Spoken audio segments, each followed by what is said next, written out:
Bonjour à tous, c'est Fred, j'espère que vous allez bien. On se retrouve aujourd'hui pour une nouvelle vidéo. On va refaire la carrière d'un joueur emblématique qui est passé par l'Olympique de Marseille, amateur de papinade, de petits ballons piqués. Aujourd'hui, on refait la carrière de l'immense Jean-Pierre Papin. N'oubliez pas de me suivre également sur mes réseaux, Twitch, TikTok également, et vous trouverez aussi le lien vers mon Discord qui sera disponible dans les commentaires de la vidéo. Comme d'habitude, les notes ont été générées par l'IA et on va tout de suite commencer par analyser les notes qui ont été attribuées à JPP pour le commencement de sa carrière. D'un point de vue technique, on retrouve bien sûr la force de Jean Papin, à savoir sa finition et le contrôle de balle. Pour l'aspect physique, c'est la vitesse et l'accélération qui pour l'instant sont prédominantes dans cet aspect de son jeu. Et pour les notes mentales, on retrouve les notes d'appel de balle, d'inspiration et de sang-froid qui sont là essentielles. Pour les notes cachées, le potentiel qui a été attribué est de 180. Et après, on retrouve des notes habituelles, comme par exemple l'adaptabilité à 15, la régularité à 13, les matchs importants à 11 et par exemple le fair play à 12. On voit tout de suite en 2024 ce qui s'est passé pour sa première année au sein de l'équipe de Valenciennes. Pour sa première année, il a clairement déjà bien progressé. Il passe d'un niveau de 77 à plus de 90, ce qui est une excellente progression pour un jeune de 17 ans. Il aura joué avec l'équipe réserve de Valenciennes 18 matchs. Il aurait inscrit 9 buts et une très belle note de 7,05. Il aura également été appelé dans le groupe pro pour participer à quelques matchs de Ligue 2. Malheureusement, il n'est pas entré en jeu, mais il a commencé à s'entraîner tout doucement avec le groupe pro. En tout cas, c'est de très très bon augure pour l'année prochaine. En 2025, il lui reste précisément une année de contrat. Son contrat prend en effet fin l'année prochaine, le 30 juin 2026. Papin a été appelé avec l'équipe réserve de Valenciennes pour jouer quasiment l'intégralité des matchs. Et vous allez voir que les performances ont été absolument incroyables. 45 matchs joués, 36 buts marqués, 7,20 de notes. Des notes absolument incroyables. Alors clairement, c'est un élément moteur de l'équipe réserve, mais au niveau du niveau, il est bloqué à 101 ou 102. Donc ça veut dire qu'il n'a pas du tout pour l'instant le niveau de jouer en équipe première. Alors on va voir un an de contrat, est-ce qu'il va être appelé pour jouer ses premiers matchs en pro l'année prochaine, ou est-ce qu'il va continuer à être appelé en équipe réserve? La réponse tout de suite pour 2026. En 2026, il a maintenant un niveau de 113, il a encore bien progressé. C'est maintenant un joueur secondaire de l'effectif du VAFC. Il a débuté la saison avec le groupe réserviste, avec la Nationale 2, avec 13 apparitions, 9 buts et une très belle note de 7,07. En revanche, pour la deuxième partie de saison, il a été rappelé directement dans le groupe pro, avec lequel il a disputé 3 matchs en Ligue 2, 3 apparitions, une note de 6,40. Mais il a continué du coup à jouer, à s'aguerrir avec l'équipe réserve, avec du coup 13 matchs et 15 buts, ce qui est une performance remarquable. Alors clairement, ça veut dire un truc, il a largement le niveau pour l'équipe réserve et la Nationale 2. Par contre, il est peut-être encore un petit peu juste pour le niveau de la Ligue 2. En tout cas, il continue de progresser, de grappiller du temps de jeu. On va voir l'an prochain si vraiment son statut a clairement continué à évoluer. En 2027, il est maintenant joueur de rotation. Cependant, attention, il est relativement isolé au sein du vestiaire valenciennois. Cette année, il aura disputé 11 matchs, 11 en tant que remplaçant, mais aura tout de même réussi à inscrire ses petits 4 buts en championnat. Les performances collectives ont été très très bonnes, puisque le VAFC finissent premier de Ligue 2 et vont donc accéder du coup à la Ligue 1 pour l'année prochaine. Mais une des très bonnes nouvelles pour JPP, c'est que maintenant, il fait partie des 3 meilleurs joueurs du club. Espérons que l'an prochain, il aura un temps de jeu beaucoup plus conséquent pour la Ligue 1. En 2028, il a maintenant un niveau de 132, ce qui est tout à fait acceptable pour un mec de 21 ans. Au niveau des performances individuelles, on est sur 24 apparitions en Ligue 2, 3 en tant que titulaire, 21 fois remplaçant et seulement 2 buts marqués et une note très faible de 6,55. Les performances collectives de l'équipe entraînée par Olivier Guégan a été clairement insuffisante. Le club de VAFC est relégué du coup l'an prochain en Ligue 2. Alors est-ce que Papin va décider de poursuivre son aventure du côté des Valenciennes pour les faire remonter, ou est-ce qu'éventuellement il sera approché par des écuries françaises ou européennes? La réponse tout de suite pour 2029. En 2029, il est tout simplement le meilleur joueur du club de Valenciennes, avec un statut de joueur vedette, et il a parfaitement pris ce rôle à cœur, puisqu'il a marqué cette saison 12 buts en 31 matchs et une très belle note de 7,00. Le club de Valenciennes a réussi cette année à remonter en Ligue 1 avec notamment un passage par les barrages, passage où Jean-Pierre Papin a été très actif avec notamment un but en demi contre Saint-Etienne et un but dans les 2 confrontations contre Montpellier. Il va donc l'an prochain redécouvrir de nouveau le championnat élite de la France. Après un passage remarqué et remarquable du côté de Valenciennes, Papin a été transféré du côté de Stuttgart pour un très beau chèque de 22,5 millions d'euros. Il arrive avec un statut de joueur important, ce qui fait de lui l'un des joueurs vedettes du club. Car oui, avec 154 de niveau, c'est tout simplement le meilleur joueur du club. Cette année, il a réalisé de très bonnes performances avec 16 matchs, 7 buts au championnat et une très belle note de 6,80. Du côté collectif, Stuttgart ont fini quatrième de Bundesliga. Il va donc l'an prochain découvrir la grande et prestigieuse Ligue des Champions. Mais ça ne s'arrête pas là, puisque le parcours de Stuttgart est tout simplement incroyable. Le club a réussi à remporter la finale de l'Europa League, avec notamment un but de Papin en finale. Une très belle première saison pour ses débuts en Allemagne. Regardez-moi à 24 ans, cette carte absolument magnifique. La finition, l'appel de balle, le sang-froid, vitesse, accélération font de lui un véritable serial buteur du côté de la Bundesliga. Cette année, Stuttgart ont fini à une 5e place en championnat, juste à 1 point de qualification directe pour les LDC malheureusement. Et pour Papin, c'est 26 matchs, 14 buts, 7,04 de notes.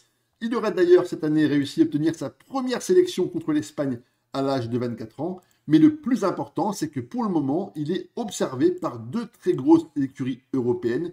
Manchester United qui voit en lui un renfort de poids pour son 11 de départ, et Tottenham qui pourrait éventuellement penser à qu'il pourrait éventuellement amener de la qualité.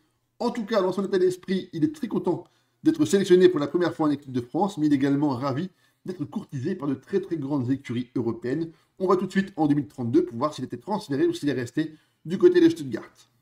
Il ne sera resté que 2 saisons en Allemagne avec 2 très belles saisons du côté de Stuttgart, et il arrive du coup du côté de Manchester United pour un très beau transfert qui approche les 80 millions d'euros. Il arrive avec un statut de titulaire régulier, il avait forcément beaucoup de pression pour sa première année, il découvre un nouveau pays, un nouveau championnat, mais rassurez-vous, il a été absolument brillant. 33 matchs, 14 buts et 6,94 de notes.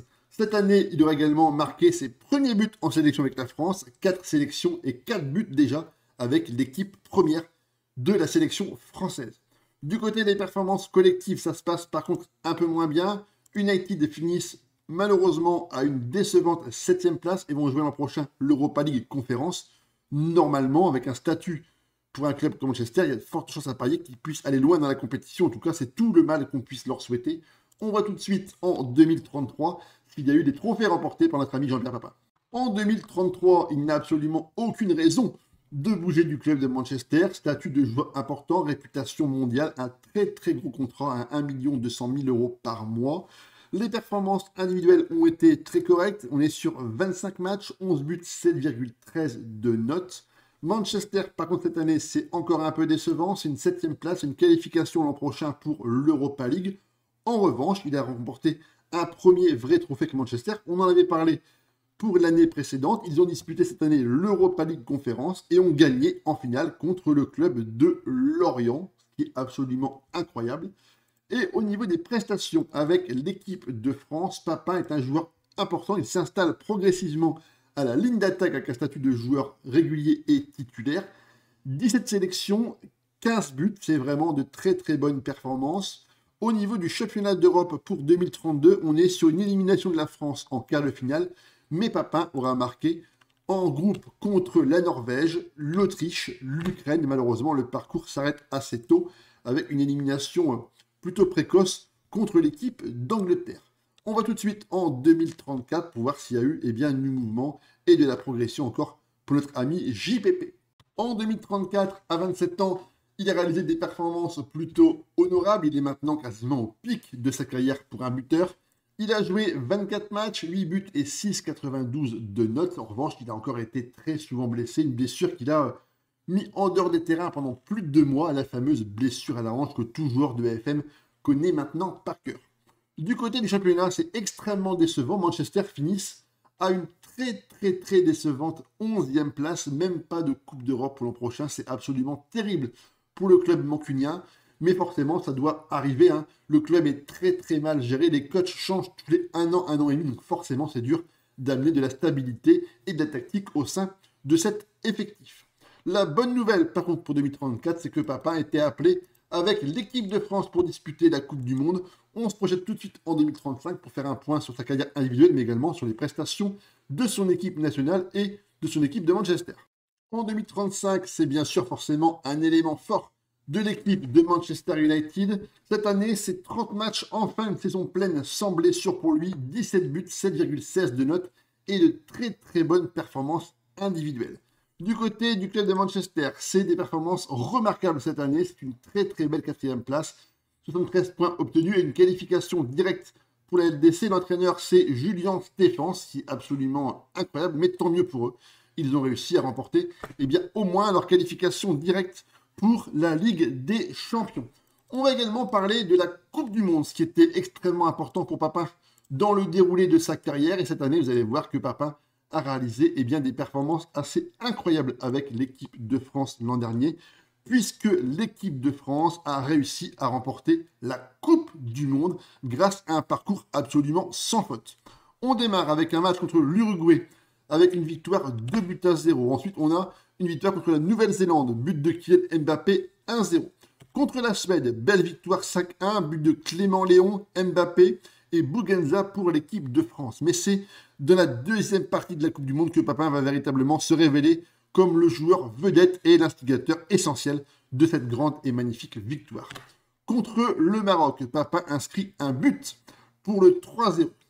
Contre le Mexique, victoire 2-1, but d'Eric Georges et de Noah Darvish. Contre le Danemark, but d'Mbappé et de Papin encore une fois. Contre le Mali, en demi-finale, on est encore une fois sur un but de Papin à la 94e minute de jeu. Mais le fait marquant de la Coupe du Monde, c'est cette victoire contre l'Espagne 1-0. Et c'est Jean-Pierre Papin qui va inscrire ce but absolument incroyable lors des prolongations.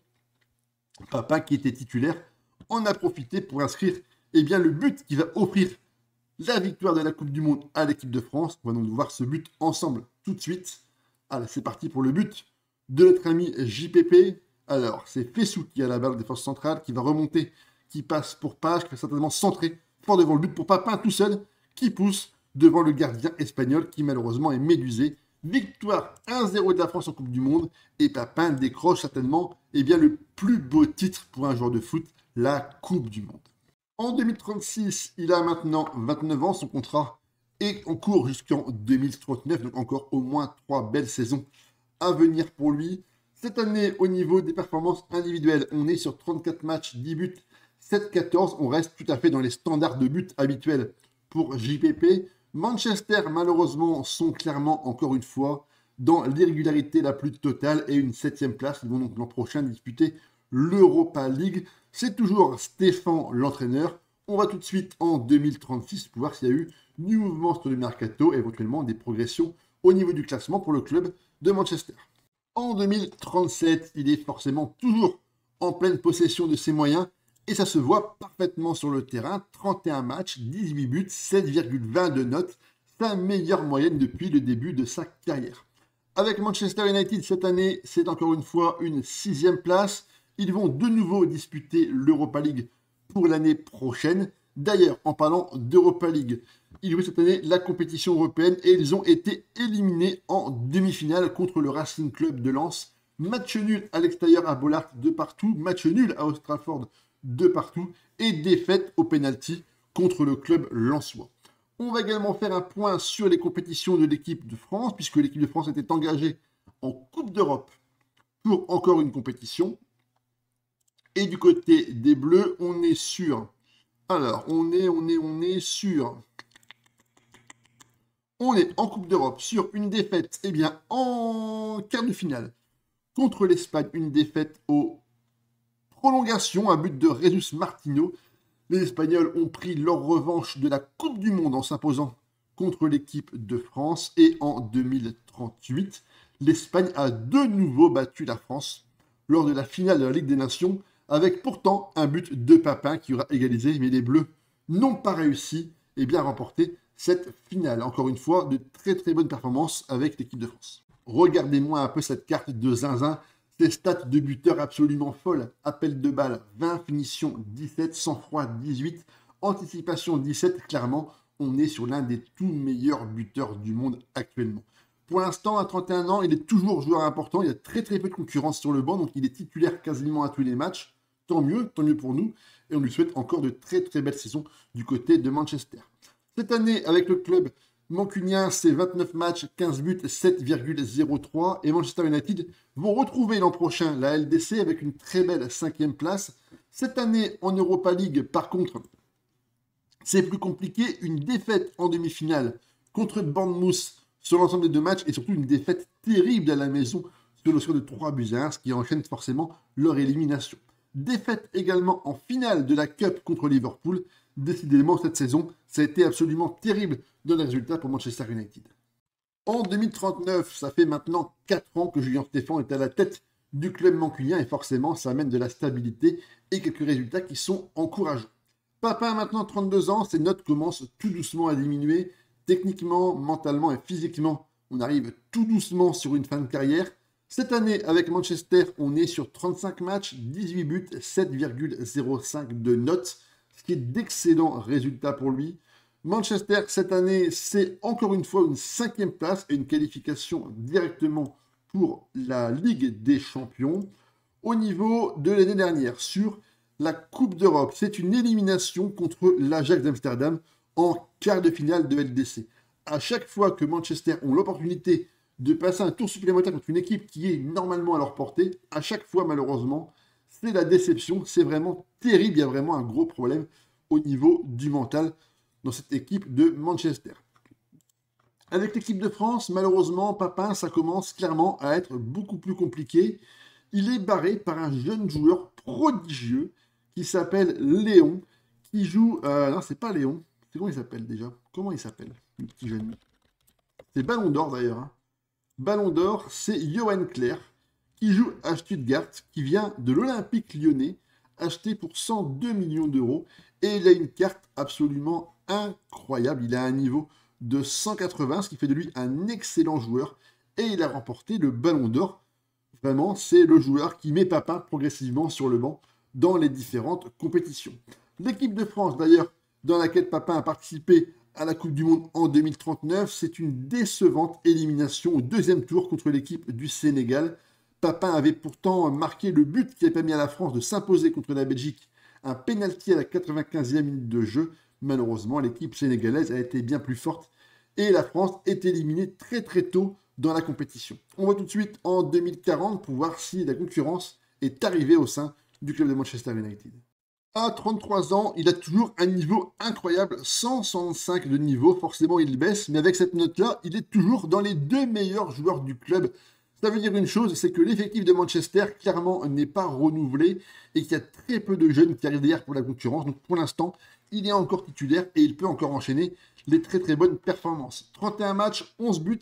Manchester cette année, c'est une 4e place. Ça progresse tout doucement, décidément. Le très bon travail de Stéphan porte ses fruits. Et c'est très très bien d'avoir un coach français qui arrive à briller à l'étranger. Papin, pour l'instant, est clairement sur une dynamique plutôt positive. On est vraiment sur un très très bon joueur de football. On voit, il court beaucoup moins vite, il est moins rapide. Par contre, techniquement et physiquement, ça reste plutôt OK. Mais je pense qu'à 33 ans, ça va clairement commencer à baisser.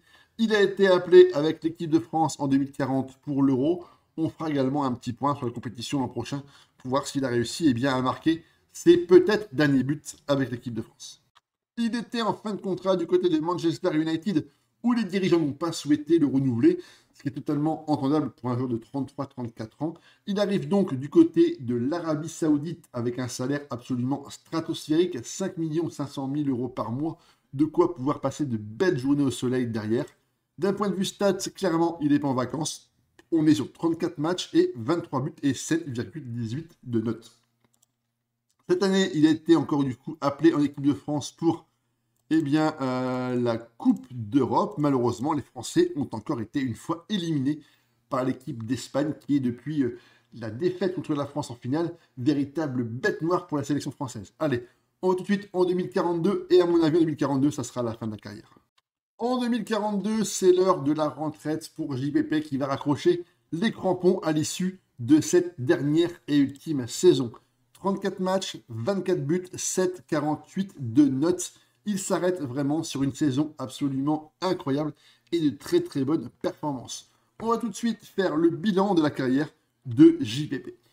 Petit rappel pour les différents éléments marquants de cette belle et grande carrière. Rappelez-vous, avec Valenciennes, il aura réussi à participer activement à la remontée du club en passant de la Ligue 2 à la Ligue 1. Ensuite, il est arrivé du côté de l'Allemagne, au VfB Stuttgart, où il aura remporté notamment une belle victoire en Europa League et surtout une victoire en Supercoupe de l'UEFA.